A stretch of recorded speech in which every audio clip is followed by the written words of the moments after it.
નમસ્તે વિદ્યાર્થી મિત્રો, આજે આપણે સ્વાધ્યાયના ચેપ્ટર 1 ના દાખલા જોઈએ। તમે એક ખાસ ધ્યાન રાખજો, બુક જોડે રાખજો, કારણ કે મેં રકમ નથી લખેલી અહીં, એટલે બુક જોડે રાખશો તો આપણે સાથે રકમ જોઈશું। ઓકે, સારું।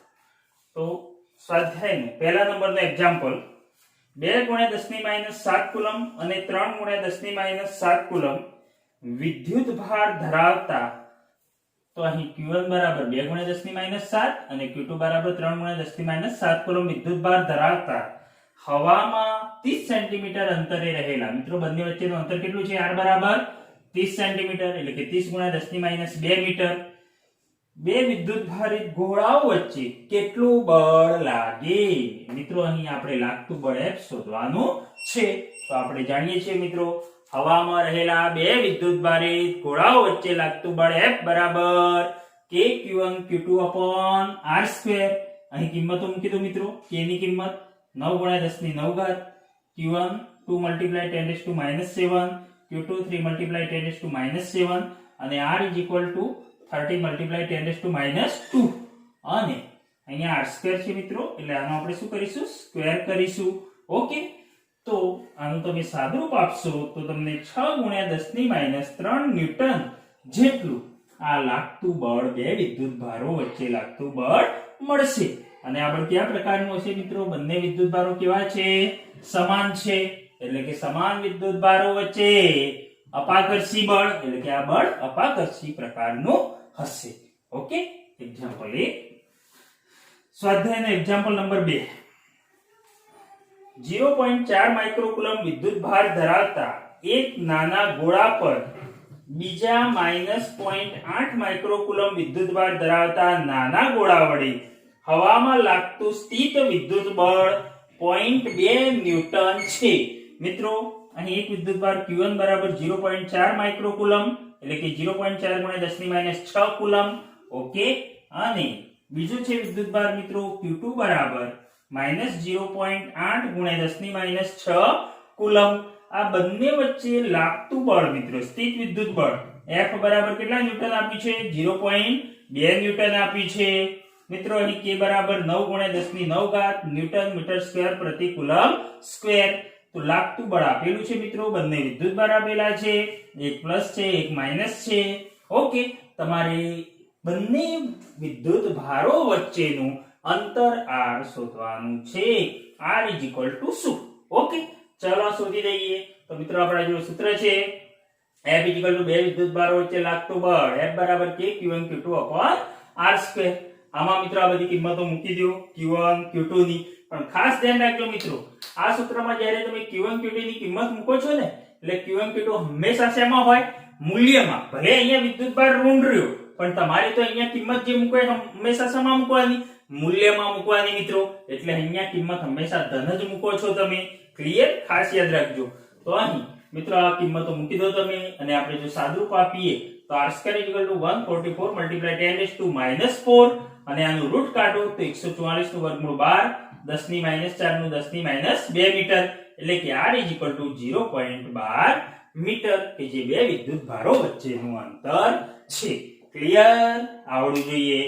હવે બીજા નંબરમાં પૂછ્યું છે કે બીજા ગોળા પર પ્રથમ ગોળાને લીધે લાગતું બળ કેટલું? મિત્રો આ બંને ગોળા હતા Q1 અને Q2 વિદ્યુત ભારિત ગોળા, તો બીજા ગોળા પર પ્રથમ ગોળાને લીધે લાગતું બળ કેટલું? તો કેટલું હોય? એટલું ને એટલું જ હોય મિત્રો, લાગતું બળ, એટલે કે સમાન કેટલું આપેલું છે તમને બળ? F બરાબર 0.2 ન્યૂટન, એટલે કે બળ 0.2 ન્યૂટન જેટલું એટલું જ લાગશે। પરંતુ કેવું હશે આ બળ? આકર્ષીય છે। કેમ? આ બંને વિદ્યુત ભારો કેવા છે? એક ધન છે ને એક ઋણ છે, એટલે આ બળ આકર્ષી પ્રકારનું હશે। ક્લિયર? ઓકે, હવે મિત્રો સ્વાધ્યાયનો એક્ઝામ્પલ નંબર 3, કે E²/G_MEMP ગુણોત્તર પરિમાણ રહિત છે તેમ ચકાસો, અને ભૌતિક અચળાંકો k નું મૂલ્ય આપ્યું છે, E નું મૂલ્ય, કેપિટલ G નું મૂલ્ય આપ્યું છે, સાર્વત્રિક ગુરુત્વાકર્ષણ અચળાંકનું, માસ ઓફ ઇલેક્ટ્રોન નું આપ્યું છે, માસ ઓફ પ્રોટોન નું આપ્યું છે। આ ગુણોત્તરનું મૂલ્ય શોધો, અને આ ગુણોત્તર શું સૂચવે છે? તો મિત્રો જોઈએ આપણે। ચલો સૌપ્રથમ તો આ જે ગુણોત્તર છે ને k²/G_MEMP, આપણે કેવો બતાવો છે આ ગુણોત્તર? પરિમાણ રહિત છે તેમ બતાવ્યું છે. મિત્રો આ ગુણોત્તર શેનો છે તમે સમજશો. આ k² એ વિદ્યુતીય બળ અને gmemp એ આપણું કયું બળ? ગુરુત્વાકર્ષી બળ. આપણે જાણીએ છીએ વિદ્યુતીય બળ F બરાબર k q1 q2/r². આ વિદ્યુતીય બળ Fe અને ગુરુત્વીય બળ મિત્રો Fg વડે દર્શાવતું. Fg બરાબર Gm1m2/r². મિત્રો અહીં r સમાન છે અને આ બંનેનો આપણે શું લઈએ છીએ? Fe/Fg. આ બંનેનો આપણે શું લઈએ છીએ? ગુણોત્તર લઈએ છીએ. તો r² શું થઈ જશે? કેન્સલ. એટલે કે q1 q2/gm1m2. પરંતુ મિત્રો અહીં q1 q2 એટલે કે એક ઇલેક્ટ્રોન છે ને એક પ્રોટોન છે. એટલે કે અહીંયા લખ્યું છે એટલે કે મિત્રો વિદ્યુતભારનું મૂલ્ય તે ઇલેક્ટ્રોન અને પ્રોટોન માટે કેવું હોય? સમાન. પ્રોટોન કે ઇલેક્ટ્રોન હોય એના વિદ્યુતભારનું મૂલ્ય કેવું? સમાન. એટલે કે આપણે અહીંયા કેટલું લીધું? E લીધું. એટલે કે અહીં k e મલ્ટીપ્લાય e એટલે કે e² અને માસ ઓફ પ્રોટોન અને માસ ઓફ ઇલેક્ટ્રોન એટલે કે gmp me. ક્લિયર?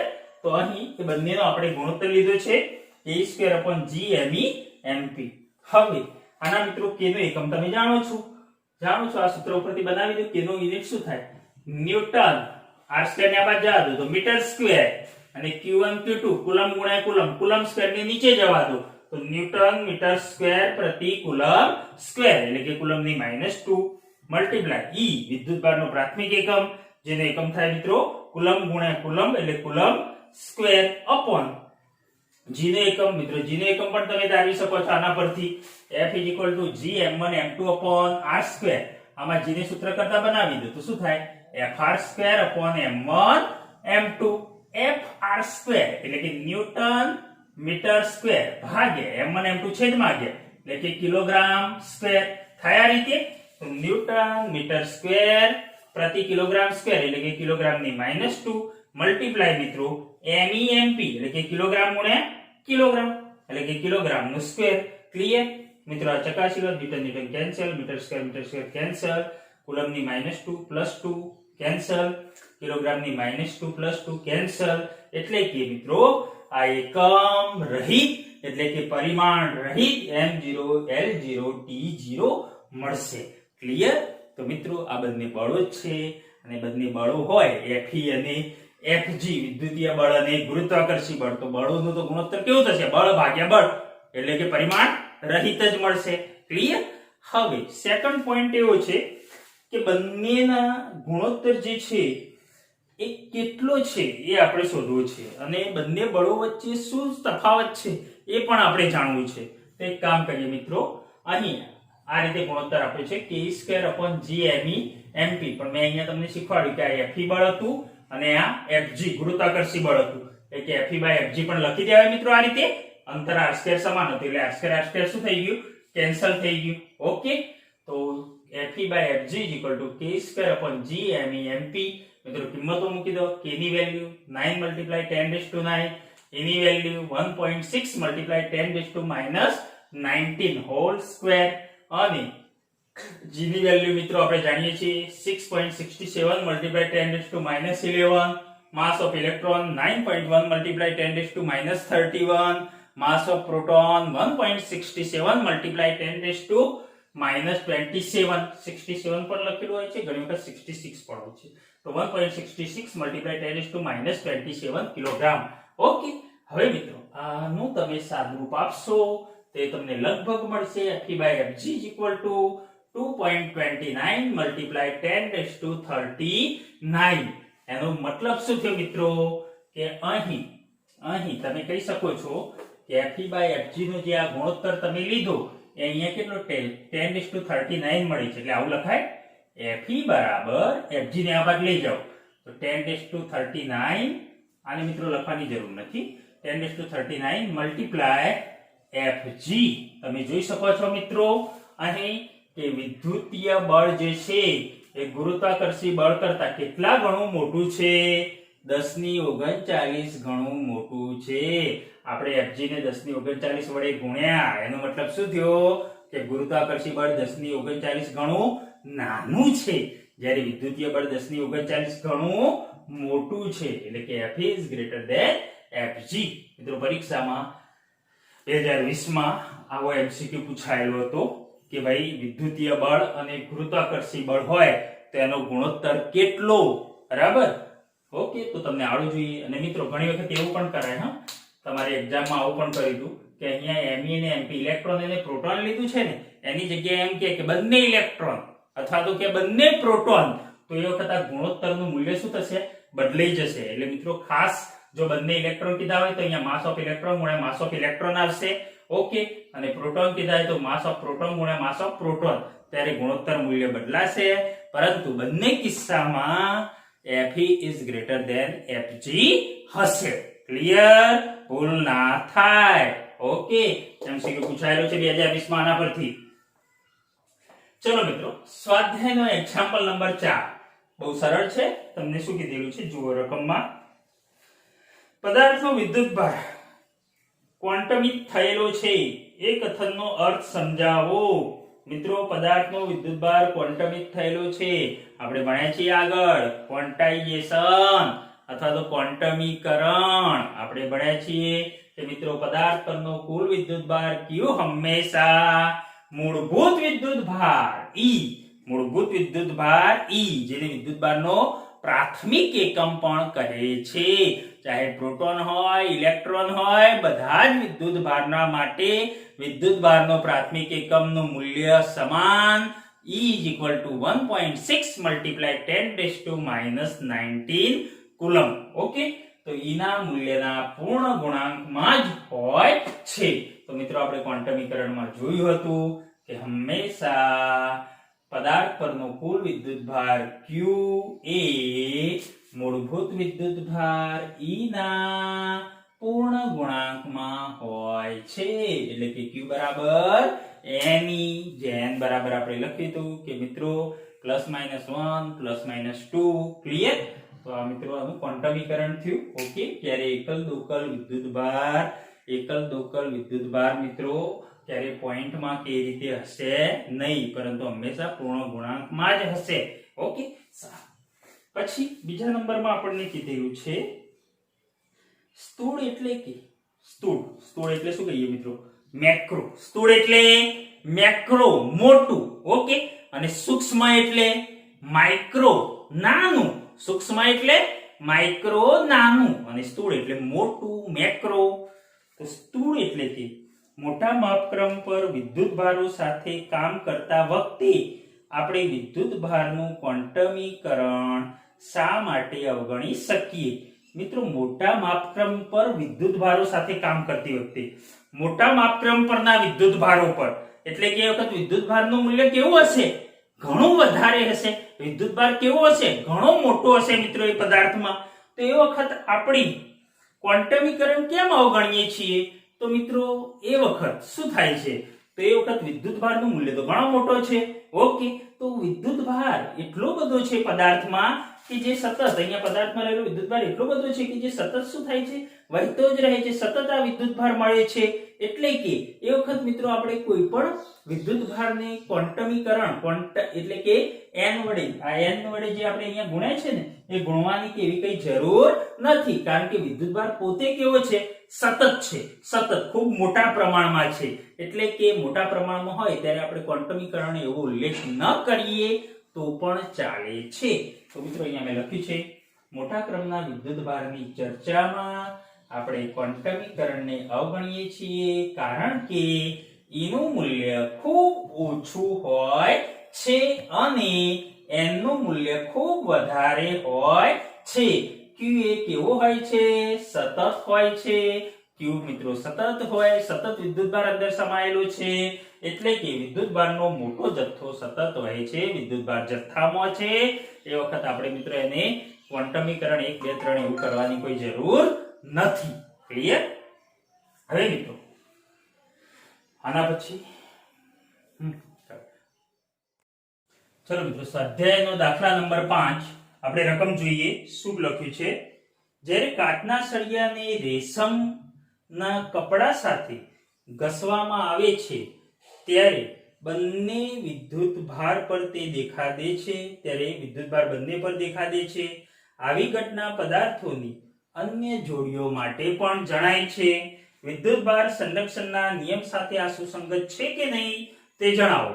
તો મિત્રો સિમ્પલ વસ્તુ આપણે જોયેલું છે થિયરીમાં કે કાચનો સળિયો અને રેશમી કપડું. તો જ્યારે કાચનો સળિયો અને રેશમી કપડું શરૂઆતમાં આપણને ખબર છે કે બંને કેવા છે, વિદ્યુતભાર વિહીન છે. એટલે કે તેના પરનો ચોખ્ખો વિદ્યુતભાર મિત્રો કેટલો થાય, ઘસવાની બંને ઘસીએ એ પહેલા તેના પરનો ચોખ્ખો વિદ્યુતભાર કેટલો થશે, શૂન્ય થશે. ક્લિયર? કારણ કે બંને પર કોઈ વિદ્યુતભાર શરૂઆતમાં હતો જ નહીં. પરંતુ હવે આપણે બંનેને શું કરીએ છીએ, કાચનો સળિયો અને રેશમના કપડાને ઘસીએ છીએ. હવે મિત્રો જ્યારે તમે ઘસો છો ત્યારે શું થાય છે, તો ઘસવામાં આવે ત્યારે કાચનો સળિયો ધન વિદ્યુતભારિત બને છે અને રેશમનું કપડું એટલું ને એટલું શું બને છે, ઋણ વિદ્યુતભારિત બને છે. ક્લિયર ને મિત્રો? કાચનો સળિયો જેટલો ધન વિદ્યુતભારિત થશે એટલું ને એટલું રેશમનું કપડું શું થશે, ઋણ વિદ્યુતભારિત થશે. એનો મતલબ મિત્રો એવું થયું કે આ બંને સમાન વિદ્યુતભારિત થાય છે, પરંતુ આ ધન અને આ ઋણ વિદ્યુતભારિત થાય છે. હવે મિત્રો ઘસવાની ક્રિયા બાદ આમાં તો વિદ્યુતભાર જમા થયો અને શરૂઆતમાં વિદ્યુતભાર કેટલો હતો, શૂન્ય હતો. પરંતુ તમે જોઈ શકો છો મિત્રો વિદ્યુતભાર સંરક્ષણના નિયમ પ્રમાણે કે વિદ્યુતભારનું હંમેશા શું થવું જોઈએ, સંરક્ષણ થવું જોઈએ. તો ઘસવાની ક્રિયા બાદ બંને પરનો ચોખ્ખો વિદ્યુતભાર કેટલો થશે, શૂન્ય થશે. કેમ? આ ધન અને ઋણ પ્લસ ક્યુ માઇનસ ક્યુ કેટલો મળશે મિત્રો, શૂન્ય મળશે. એટલે કે શરૂઆતમાં વિદ્યુતભાર કેટલો હતો, શૂન્ય. ઘસ્યા બાદ પણ વિદ્યુતભાર પરિણામી વિદ્યુતભાર કેટલો મળે છે, શૂન્ય. એનો મતલબ કે મિત્રો ઘર્ષણ અગાઉનો વિદ્યુતભાર બરાબર ઘર્ષણ બાદનો વિદ્યુતભાર સમાન રહે છે. એટલે કે વિદ્યુતભાર સંરક્ષણના નિયમનું પાલન થાય છે. ક્લિયર? ઓકે. હવે મિત્રો સ્વાધ્યાયનો દાખલા નંબર 6 જુઓ. ખૂબ સરસ દાખલો છે. 4 બિંદુવત વિદ્યુતભારો QA બરાબર -2 માઇક્રોકુલમ. અહીંયા મેં મૂકી છે મિત્રો એક ચોરસ માટે વાત કરી છે. અહીંયા તો ચોરસમાં A B C D આ રીતે નામ આપી દીધું છે મેં. તો અહીં લખ્યું છે QA બરાબર 2 માઇક્રોકુલમ, QB બરાબર -5 માઇક્રોકુલમ, QC બરાબર 2 માઇક્રોકુલમ અને QD બરાબર -5 માઇક્રોકુલમ. એક 10 સેન્ટીમીટરની બાજુ વાળો ચોરસ ABCD. મિત્રો દરેક બાજુનું માપ સમાન 10 સેન્ટીમીટર એટલે કે કેટલા મીટર, 0.1 મીટર થશે. 10 × 10⁻2 મીટર એટલે કે 0.1 મીટર. 1 metre yes. તો 0.1 મીટર છે ચોરસની બાજુનું માપ. ચોરસના કેન્દ્ર પર મૂકેલા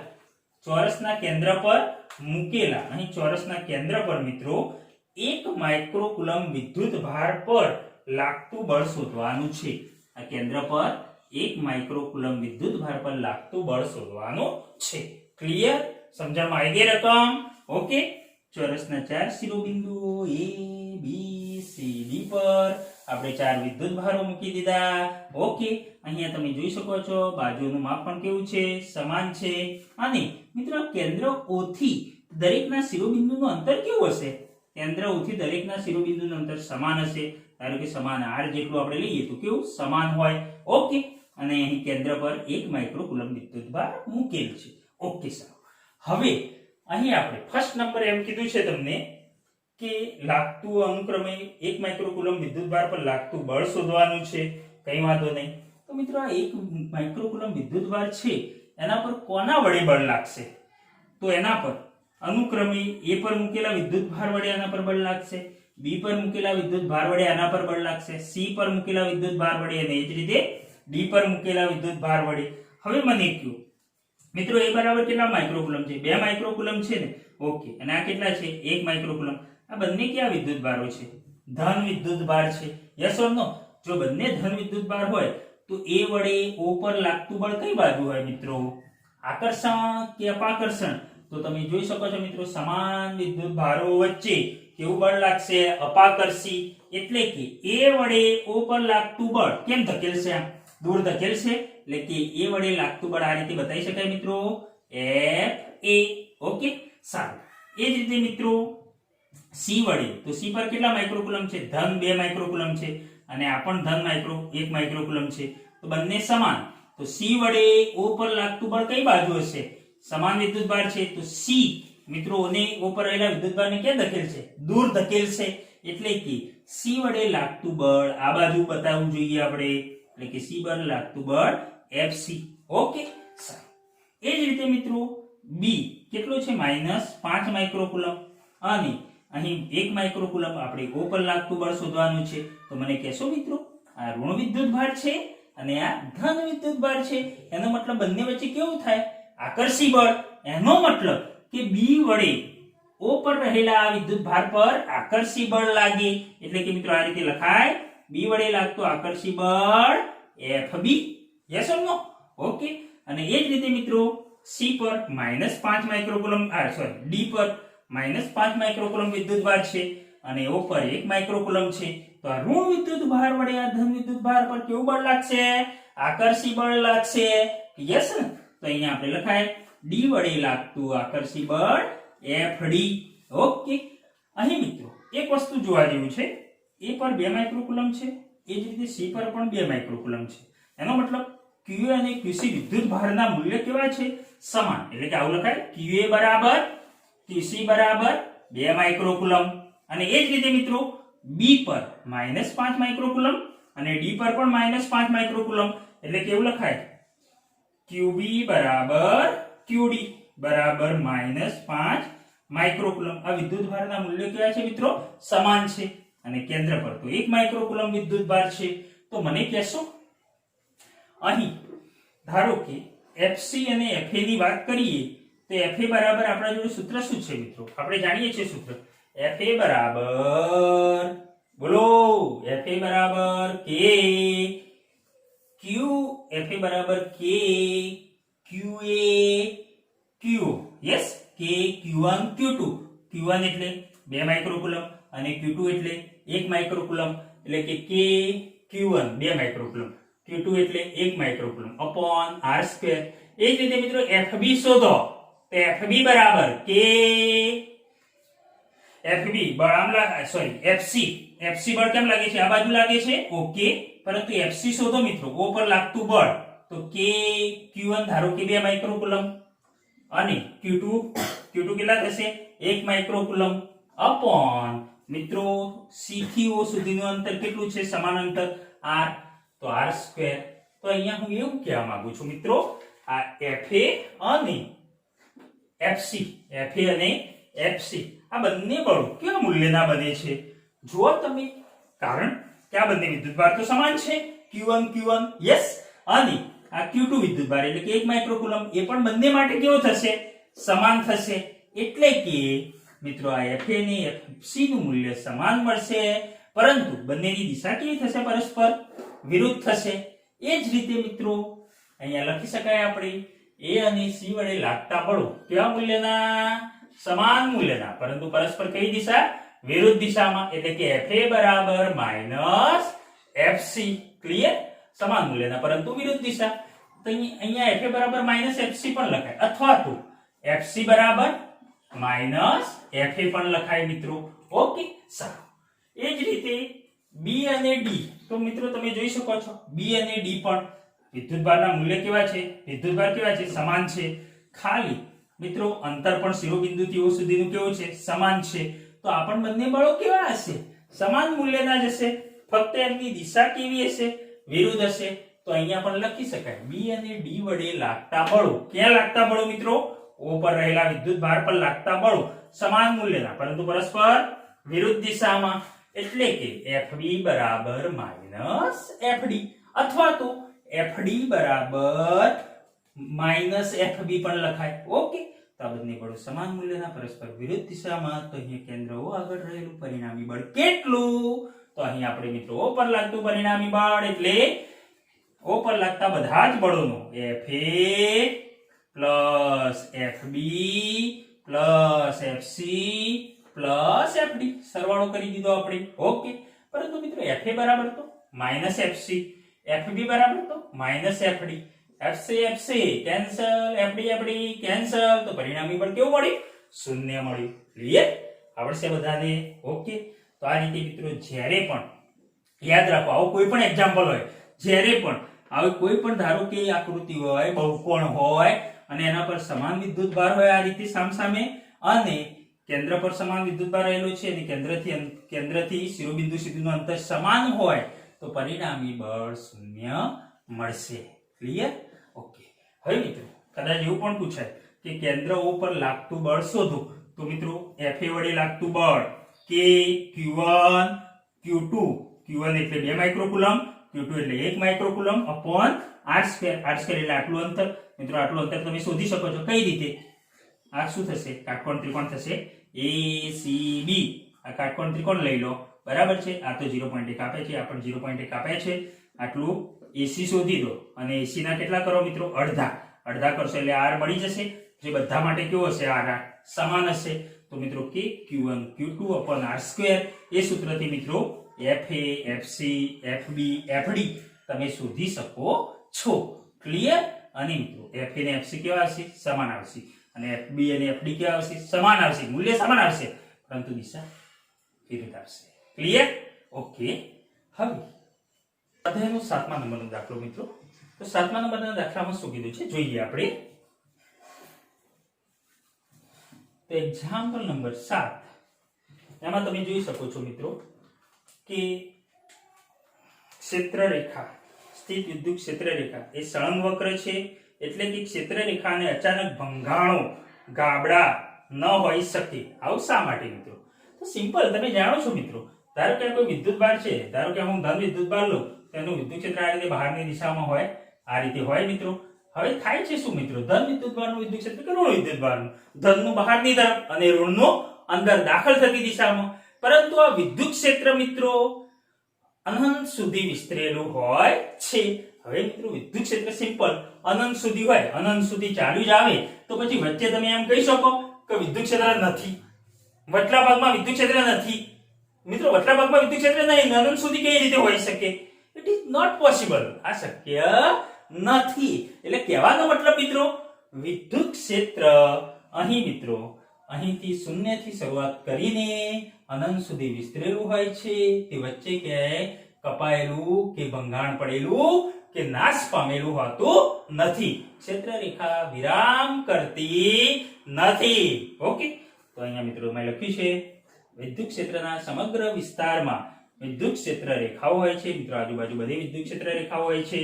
વિદ્યુતભારનું ક્ષેત્ર દૂર જતા ક્રમશઃ ઘટશે અને અનંત અંતર સુધી તે વિસ્તરે છે અને અનંત અંતરે તે શૂન્ય થાય છે. એટલે કે વિદ્યુત ક્ષેત્ર અચાનક અદ્રશ્ય કે નાશ પામતું નથી. તેથી ક્ષેત્ર રેખાઓ સતત હોય છે, તેના વચ્ચે કોઈ ગેપ કે એવું કંઈ વિચારી શકાય નહીં. ઓકે. ચલો એના પછી મિત્રો બે ક્ષેત્ર રેખાઓ, બીજો પોઈન્ટ તમને એવો પૂછે છે, બે ક્ષેત્ર રેખાઓ કોઈ બિંદુ એકબીજાને શા માટે છેદતી નથી? એટલે આપણે થિયરીમાં જોયેલું છે યાર. ધારો કે આ કોઈ બિંદુ છે, બરાબર? ધારો કે એક ક્ષેત્ર રેખા લીધી, આનું વિદ્યુત ક્ષેત્ર E1, અને આ બીજી ક્ષેત્ર રેખા લીધી, આનું વિદ્યુત ક્ષેત્ર E2. હવે હું એમ કહું કે આ બિંદુએ વિદ્યુત ક્ષેત્રની દિશા કઈ? છેદન બિંદુએ. તો અહીંયા તમે જોઈ શકો છો મિત્રો, છેદન બિંદુએ સ્પર્શકની દિશામાં આ મળે અને અહીંયા પણ સ્પર્શક મળે મિત્રો. સ્પર્શકની દિશામાં આ મળે. શું કદી બે દિશા હોઈ શકે? વિદ્યુત ક્ષેત્રની બે દિશા હોઈ શકે? તો ક્યારેય પણ બે દિશા હોઈ શકે નહીં. એટલે ક્ષેત્ર રેખાઓ એકબીજાને ક્યારેય પણ છેદતી નથી. ઓકે. હવે મિત્રો એક્ઝામ્પલ નંબર આપણે જોઈએ 8. ઓકે. તો શું કીધું છે મિત્રો? એક્ઝામ્પલ નંબર 8 ખૂબ મહત્વનો મિત્રો, પરીક્ષા માટે મહત્વનો દાખલો. Example number 8. રકમ જુઓ ધ્યાનથી. બે બિંદુવત વિદ્યુતભારો QA બરાબર 3 માઇક્રોકુલમ અને QB બરાબર -3 માઇક્રોકુલમ એકબીજાથી શૂન્ય અવકાશમાં 20 સેન્ટીમીટર દૂર છે. મિત્રો મેં આ બે વિદ્યુતભારો લઈ લીધા, AB રેખા લઈ લીધી. QA બરાબર 3 માઇક્રોકુલમ, QB બરાબર -3 માઇક્રોકુલમ. એકબીજાથી આ અંતર મિત્રો કેટલું છે? આટલું A થી B વચ્ચેનું 20 સેન્ટીમીટર, એટલે કે 0.2 મીટર થાય ને. આટલું અંતર A થી B વચ્ચેનું 20 સેન્ટીમીટર, એટલે કે 0.2 મીટર. ઓકે. સારું. હવે એમ કીધું છે તમને કે પહેલું, બે વિદ્યુત ભારોને જોડતી રેખાના મધ્ય બિંદુ O આગળ વિદ્યુત ક્ષેત્ર કેટલું હશે? ઓકે. બંને વિદ્યુત ભારોને જોડતી રેખાનું મધ્ય બિંદુ અહીંયા મેં કઈ લીધું? O લીધું. અને O બિંદુ આગળ આપણે શું શોધવું છે? વિદ્યુત ક્ષેત્ર શોધવું છે. તો એક કામ કરીએ મિત્રો, ઓ બિંદુ આગળ મધ્ય બિંદુ છે તો આટલું અંતર 0.2 છે તો આટલું કેટલું થાય? OA 0.1, OB 0.1. અને બીજી વસ્તુ મિત્રો, QA 3 માઇક્રોકુલમ, QB -3, પરંતુ એનું મૂલ્ય તો કેવું? સમાન જ હોય. તો QA બરાબર QB બરાબર Q બરાબર 3 માઇક્રોકુલમ. ઓકે, સારું. તો મિત્રો QA અને QB ના મૂલ્યો સમાન તથા O થી અંતર પણ તમે જોવો છો બંને માટે કેવું? સમાન હોય છે. ઓકે, તો એ બંને વડે મળતું વિદ્યુત ક્ષેત્ર પણ કેવું હશે? O બિંદુએ મળતું વિદ્યુત ક્ષેત્ર પણ કેવું હશે? સમાન હશે. અહીંયા તમે દર્શાવી શકો છો મિત્રો, એ વડે એ પર રહેલા વિદ્યુતભાર 3 માઇક્રોકુલમ વડે O બિંદુ આગળ મળતું વિદ્યુત ક્ષેત્ર કઈ દિશામાં હોય મિત્રો? ધન વિદ્યુતભાર છે ને તો કેમ હોય? આમ બહાર નીકળતી દિશામાં. તો O બિંદુએ મિત્રો આપણે આમ દર્શાવી શકીએ, એ વડે મળતું વિદ્યુત ક્ષેત્ર આ રીતે બહાર નીકળતી દિશામાં. એ જ રીતે મિત્રો B પર રહેલા -3 માઇક્રોકુલમ આ વિદ્યુતભાર કેવો છે? ઋણ છે. તો ઋણ વડે ઉદ્ભવતું વિદ્યુત ક્ષેત્ર કેવું મિત્રો? અંદર દાખલ થતી દિશામાં. એટલે કે B વડે મળતું વિદ્યુત ક્ષેત્ર મિત્રો આ રીતે EB અંદર દાખલ થતી દિશામાં. તો અહીં જોઈ શકો છો મિત્રો, O બિંદુ પર A વડે મળતું વિદ્યુત ક્ષેત્ર આ દિશામાં અને B વડે મળતું વિદ્યુત ક્ષેત્ર પણ આ દિશામાં. એટલે કે બંને વિદ્યુત ક્ષેત્રની દિશા કેવી છે? સમાન છે.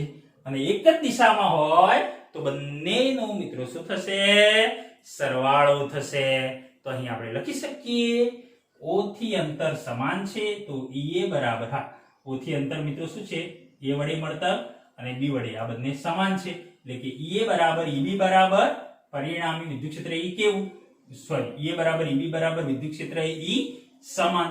તેથી O બિંદુ આગળ પરિણામી વિદ્યુત ક્ષેત્ર E બરાબર EA અને EB નો સરવાળો. પરંતુ EA અને EB નું મૂલ્ય કેવું હશે? સમાન હશે. કારણ કે આ બે વિદ્યુતભારોના મૂલ્ય પણ કેવા છે? સમાન છે. અંતર પણ કેવું છે? સમાન છે O બિંદુ સુધીનું. અને આપણું સૂત્ર શું છે? E બરાબર KQ/R². K સમાન, Q સમાન, R સમાન, તો વિદ્યુત ક્ષેત્ર EA EB કેવા હશે? સમાન જ હોય ને. ઓકે, તો EA + EB બરાબર E મૂકી દો એટલે E + E કેટલા? 2E અને 2E બરાબર KQ/R². મિત્રો Q બરાબર QB બરાબર Q, તો KQ/R². અને યાદ રાખશો ખાસ, વિદ્યુત બળના સૂત્રમાં અને વિદ્યુત ક્ષેત્રના સૂત્રમાં આપણે Q નું મૂલ્ય કેવું લઈએ છીએ? હંમેશા ધન મૂલ્યમાં લઈએ છીએ. તો મિત્રો 2 K ની કિંમત 9 × 10⁹ અને Q ની કિંમત 3 × 10⁻6 3 માઇક્રોકુલમ એટલે 3 × 10⁻6. અને R બરાબર મિત્રો અંતર, R બરાબર એટલે O સુધીનું અંતર લેવાનું હંમેશા. તો A થી O સુધીનું અંતર 0.1, B થી O સુધીનું અંતર 0.1. અહીં લખી દો R બરાબર 0.1 નો સ્ક્વેર. ઓકે, તો અહીં 0.1 નો સ્ક્વેર. ઓકે, તો આનું સાદુરૂપ આપશો મિત્રો તો 5.4 × 10⁶ ન્યૂટન મળશે. અને આ વિદ્યુત ક્ષેત્ર કઈ તરફ છે મિત્રો? પરિણામી આ તરફ જશે. એટલે કે કોની તરફ? OB તરફ. પરિણામી OB તરફ મળશે. ક્લિયર? આવડશે? હવે બીજા નંબરમાં પૂછ્યું છે, જો 1.5 × 10⁻9 કુલમ માન ધરાવતો એક ઋણ પરીક્ષણ વિદ્યુતભાર આ બિંદુએ મૂકવામાં આવે તો તેના પર લાગતું બળ કેટલું? મિત્રો આ મધ્ય બિંદુ O પર છે ને એક ઋણ પરીક્ષણ વિદ્યુતભાર મૂકવામાં આવે છે. કેટલો? -1.5 × 10⁻9 કુલમ જેટલો વિદ્યુતભાર આપણે મૂકીએ છીએ. તો તેના પર લાગતું બળ કેટલું? મિત્રો એના પર લાગતું બળ, તો અહીંયા O બિંદુએ લાગતું બળ શોધવું છે. તો મિત્રો અહીંયા આપણે A વડે અને B વડે મળતું વિદ્યુત ક્ષેત્ર પરિણામી શોધી દીધું આપણે E. હા, E શોધી દીધા આપણે. બરાબર છે. E બરાબર 5.4 × 10⁶ ન્યૂટન. O પર મળતું વિદ્યુત ક્ષેત્ર આપણને મળી ગયું. હવે આના પર લાગતું બળ શોધવું હોય આટલો વિદ્યુતભાર મૂકીને, તો આપણે જાણીએ છીએ મિત્રો E બરાબર F/Q. પરીક્ષણ વિદ્યુતભાર પર લાગતું બળ એટલે કે વિદ્યુત ક્ષેત્ર. સો F બરાબર QE, F બરાબર QE. તો Q ની કિંમત છે મિત્રો -1.5 × 10⁻9 અને વિદ્યુત ક્ષેત્ર E બરાબર 5.4. O બિંદુએ વિદ્યુત ક્ષેત્ર E બરાબર 5.4 × 10⁶. આનું સાદુરૂપ આપી દો મિત્રો તો -1.1 × 10⁻³ ન્યૂટન તમને મળશે. મિત્રો એનો મતલબ આ બળ કેવું મળે છે તમને? ઋણ મળે છે ને. એનો મતલબ વિદ્યુત બળ કઈ દિશામાં હશે? તો મિત્રો ઋણ હોવાથી વિદ્યુત ક્ષેત્ર આપણું આ દિશામાં છે. એની હંમેશા કઈ દિશામાં થાય મિત્રો? વિરુદ્ધ દિશામાં થાય. F જો ઋણ હોય મિત્રો Q તો F બરાબર -Q કહેવાય ને. એનો મતલબ કે અહીં વિદ્યુત ક્ષેત્રની દિશા અહીંયા કઈ દિશામાં થશે મિત્રો? આ બળ વિદ્યુત ક્ષેત્રની વિરુદ્ધ દિશામાં ઋણ હોવાથી, એટલે કે વિરુદ્ધ દિશા કઈ? OA. તો અહીંયા મેં લખ્યું છે કૌંસમાં OA તરફ. બોલો આવડશે દાખલો? ઈઝી. સારું.